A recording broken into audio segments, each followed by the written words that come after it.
Amaravati రాజధానిపై YCP అధ్యక్షుడు జగన్ మరోసారి తన అక్కసు వెళ్లకక్కారు.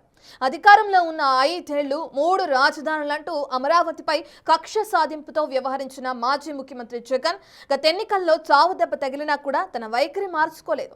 తాజాగా నదీ పరివాహక ప్రాంతంలో రాజధానిని నిర్మిస్తున్నారని వివాదాస్పద వ్యాఖ్యలు చేశారు. అసలు రాజ్యాంగంలో రాజధాని అనేదే లేదట. సీఎం ఎక్కడ ఉంటే అదే రాజధాని కొత్త భాష్యం చెప్తూ అమరావతిపై తన వ్యతిరేకతను మరోసారి చాటుకోవటం తీవ్ర విమర్శల పాలవుతుంది.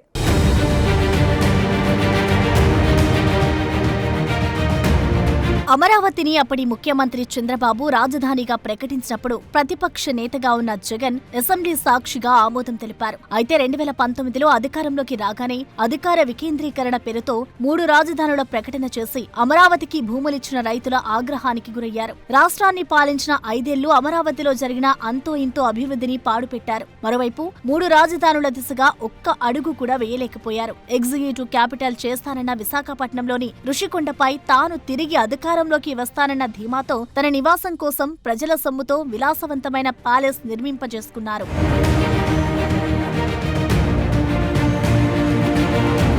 అయితే జగన్ పాలనపై వ్యతిరేకత, తీసుకున్న నిర్ణయాలు బూమ్రాంగ్ అయి వైసీపీ 151 సీట్ల నుంచి 11 సీట్లకు పడిపోయి కనీసం ప్రతిపక్ష హోదా కూడా దక్కించుకోలేకపోయింది. అమరావతి రాజధాని విస్తరించి ఉన్న గుంటూరు, కృష్ణా జిల్లాల్లో వైసీపీ ఒక్క సీటు కూడా దక్కించుకోలేకపోయింది. అంతా చేదు అనుభవం ఎదురైన జగన్ అమరావతిపై సన్నాయి నొక్కులు నొక్కుతూనే ఉన్నారు. రాజధానికి అన్ని వేల ఎకరాలు ఎందుకని, విజయవాడ, గుంటూరు మధ్యలో నాగార్జున యూనివర్సిటీ వద్ద 35 ఎకరాలు సరిపోదా అని గతంలోని ఉచిత సలహా పారేశారు.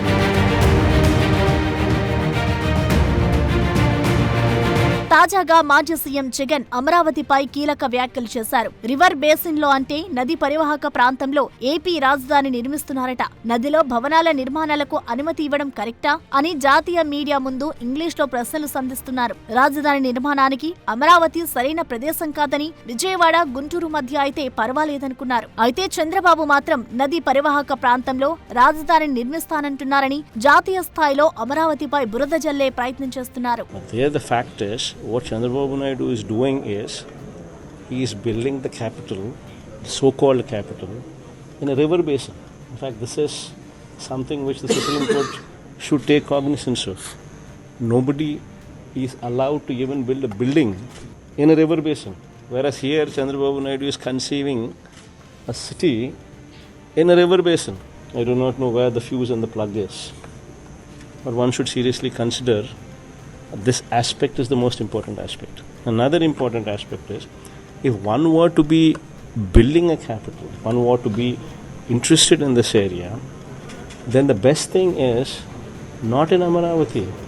See, Vijayawada is here, Guntur is here, Amaravati is here, 40 kilometers from Vijayawada, 40 kilometers from Guntur, in a virgin land, in a river basin, which does not have electricity, which does not have roads, which does not have water, which does not have anything. అక్కడితో ఆగని మాజీ ముఖ్యమంత్రి అసలు రాజధాని అన్న పదానికి అర్థం లేదని కొత్త భాష్యం చెప్పుకొచ్చారు. ముఖ్యమంత్రి ఎక్కడ ఉంటే అదే రాజధాని అట. సీఎం ఉన్న చోటికే మంత్రులు, హెచ్ఓడీలు అందరూ వస్తారని, అక్కడి నుంచే పాలన సాగుతుందని జాతీయ మీడియాకి ఆంగ్లంలో వివరించారు. There is no word as such as capital. One needs to understand the constitution itself. Where the government sits, it is capital. The most important thing, what one should be understand, what one should be aware of it. If tomorrow you are the chief minister, you sit in a particular place, the entire ministers of yours will also come and join you there. And because of your ministers also there, your HODs and their HODs and their secretaries would also join there. And the functionality would happen from there.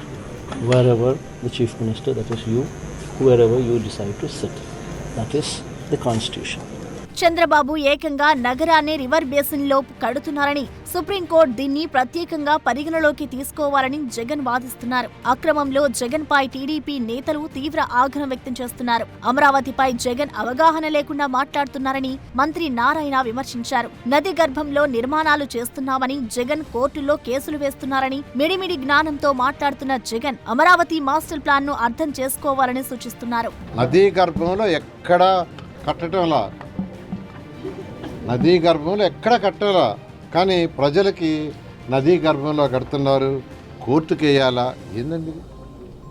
ఒక నాయకుడిగా ఒక ముఖ్యమంత్రిగా పనిచేసిన వాళ్ళు supreme court స్పందించాలి. అదే చెప్పేది, దాని మీద స్టడీ చేసి చేయాలి. కానీ ఎక్కడ కడుతున్నారు, ఏంది, దాని మాస్టర్ ప్లాన్ ఏంది, ఎలా ప్లాట్లు అలాట్ చేశారు, ఏ ఏరియాలో అలాట్ చేశారు అనేది డిస్కషన్ ఏమీ లేకుండా విడివి జ్ఞానంతో ఈ విధంగా మాట్లాడదు తప్పు. యాక్చువల్గా రివర్ బెడ్ అంటే ఏంది, రివర్ బేసిన్ అంటే కూడా తెలుసుకోవాలి. అందుకే అదే చెప్పింది, స్టడీ చేయాలంటండా. అంతేకాకుండా విజయవాడ నుంచి 40 కిలోమీటర్లు ఏమో చెప్పారు. ఇప్పుడు వచ్చేసింది వెస్ట్రన్ బైపాస్ రోడ్డు 3 కిలోమీటర్లు అవతలకి విజయవాడ అవతలకి 3 కిలోమీటర్లు. ఇంకొక ఐకానిక్ బ్రిడ్జ్ వస్తుంది. కాబట్టి ఏదైనా మాట్లాడేటప్పుడు నాయకులు దాన్ని పూర్తిగా స్టడీ చేసి ఆ తర్వాత మాట్లాడితే బాగుంటుంది. ఇలాంటి ఏమవుతుందంటే ప్రజలని రాంగ్ డైరెక్షన్లో పట్టించినట్టు ఉంటుంది. రివర్ బెడ్, రివర్ బేసిన్ కు జగన్ తేడా తెలుసుకోవాలని, వాస్తవాలు తెలియకుండా ప్రజలను తప్పుదోవ పట్టించడం తగదని నారాయణ మండిపడ్డారు. అమరావతి ముందుకెళ్లిపోతుందన్న దుగ్ధతతోనే జగన్ అవాస్తవాల ప్రచారం మొదలుపెట్టారని, జగన్ ఎన్ని ప్రయత్నాలు చేసినా అమరావతి ఆగదని స్పష్టం చేశారు.